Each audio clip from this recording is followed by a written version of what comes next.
Here we go. Let's talk bugs, and more bugs. Last night, campmates got a taste of jungle hardship in I'm a Celebrity as they faced the show's first Bushtucker Trial of the series. And one person who knows just how they were feeling is former Queen of the Jungle, Toff. Welcome, Toff. Hi, Toff. Thanks you again. So we'll start with the trial last night, and there were a lot of bugs, but not only were there lots of bugs, you know, Perspex box up in the air. I really felt for them for the debut trial of the series. You know, I never could have done that. If you withstand those bugs in that time frame, you should at least come out with something. I agree. I really, really felt for them. There were so many variables. I think that's why they were really struggling. I felt really sorry because the ball had the ability to bounce out. Yeah, so I think once it was in there, it should have stayed in. I agree. So unlucky. Heavier balls. Yes, exactly.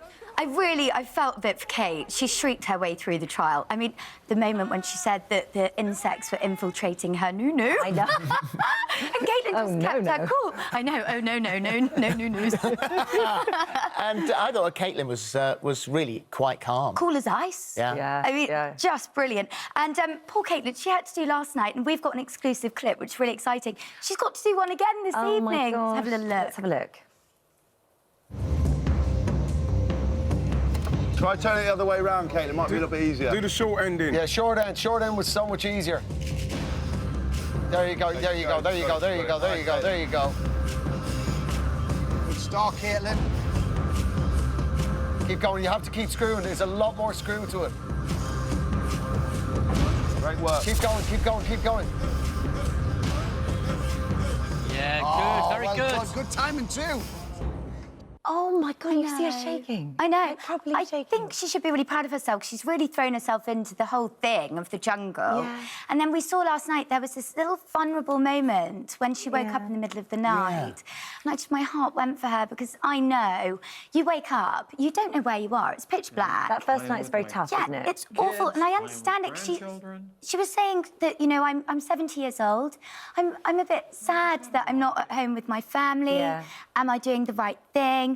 And actually, I'm really glad to report that everyone's fine at home. Kylie, her daughter, sold, I think it was 51% of her company for a cool $600 million yesterday. Oh, doing good. So, I mean, yeah, she doesn't really need to worry. But it's quite the contrast because Caitlyn mentioned earlier on in the show that she had to live off $700 a month before she really did well on the track, which I thought was really interesting. And there was a really poignant moment, again, with Caitlyn, where she was talking about in the 80s where she was cross-dressing. And I just want everyone to watch this.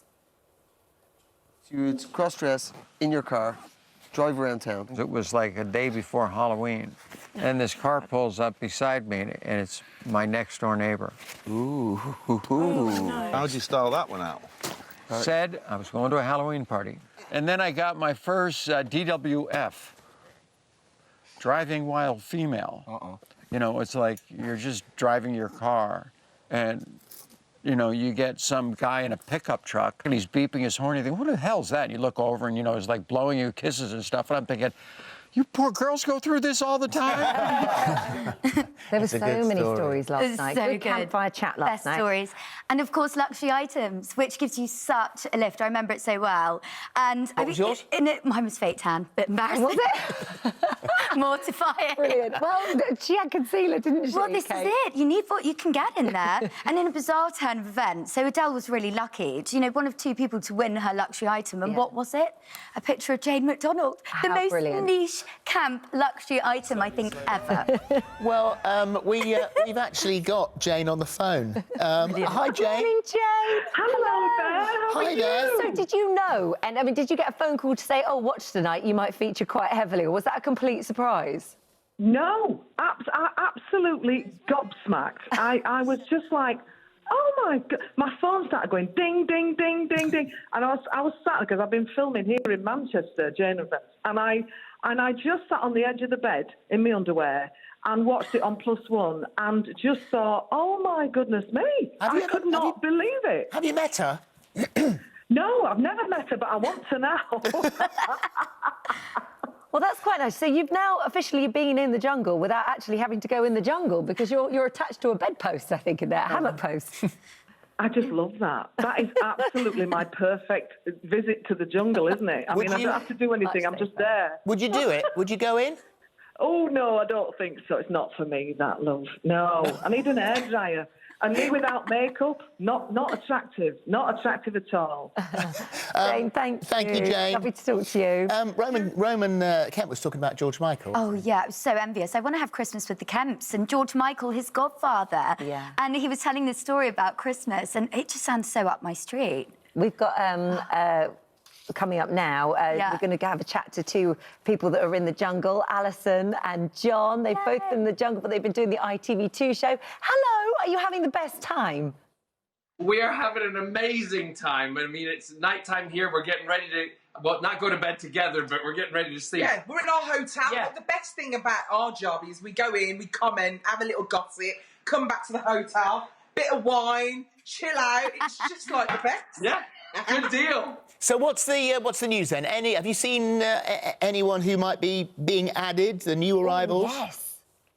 Well, to be honest with you, I've been trying to find out a little bit of gossip. I've been going into offices, going into the galleries, and everything is literally on lockdown. So there are rumours, but we don't know anything, if I'm honest with you. I have tried, haven't I? Yeah, and we've also, all the boards on the walls about what's happening and stuff. You kind of look, but it's all kept very undercover, very secretive. So if it's going to happen, it's going to be a surprise not only to everyone in the camp, but to all of us watching.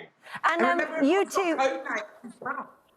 No, I was just going to say, you two can't seem to stay away. Did you do another Bushtucker Trial for ITV2? Can you believe this? Well, I was hosting the show. You're going to see it tonight on the show. Yeah. All we can say is things do change. Things change, things go wrong, things happen, and somebody comes in and saves the day. That's all we can say. That's all we can say. But honestly, you have to watch it tonight. It's so much thrilling. Fun.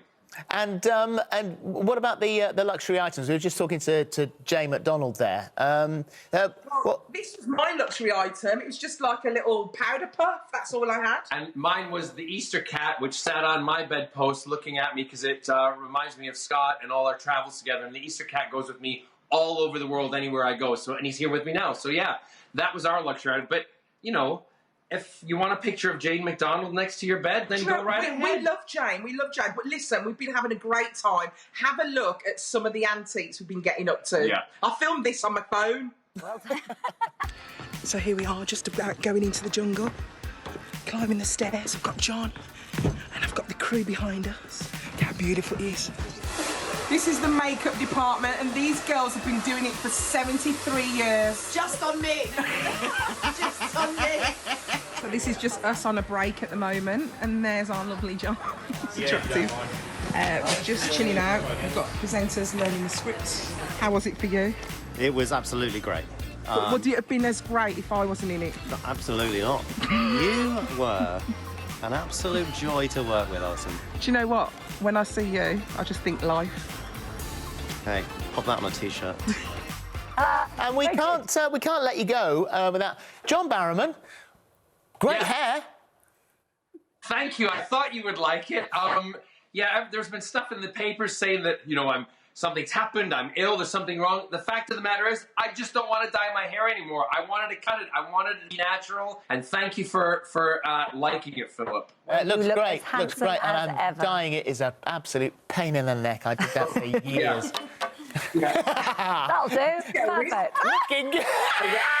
Looks good. Brilliant. That looks great. That's lovely. Listen, we'll be watching tonight on ITV2. We've got 2 glasses of wine waiting. We'll see you when we get back. See you later. Bye-bye. Bye-bye. Now, having seen a sort of couple of shows now, personalities beginning to show through, friendships, you know, what are your principal thoughts? I think for me, knowing what I know, I think you've just got to be really authentic. And I think it's OK to show a bit of vulnerability. And the one person that I've seen it with is Caitlyn. Yeah. And the British public aren't silly. I think it's OK to say I'm nervous and I'm scared. And I'm not sure about this experience, you know? No, absolutely. Last night I was thinking, without the campfire there, that did mask an awful lot of smells, that campfire. Because when you used to come up across the bridge, you'd be like, oh, it's all right, they only smell of, like, smoky bonfire, it's not too bad. But now the smell of the dunny's going to be stronger, there's going to be more flies, because the smoke's... That's going to actually play its role, that gas fire. I know, but let's not worry about Anton Deck too much. But I agree with you, but also the dampness in camp, you know, without that massive fire... I would have had damp socks for 3 weeks. You just don't think of stuff like that unless you've been in. Thanks quite a lot. Thank you, Toff. Thank you. Thank you very much.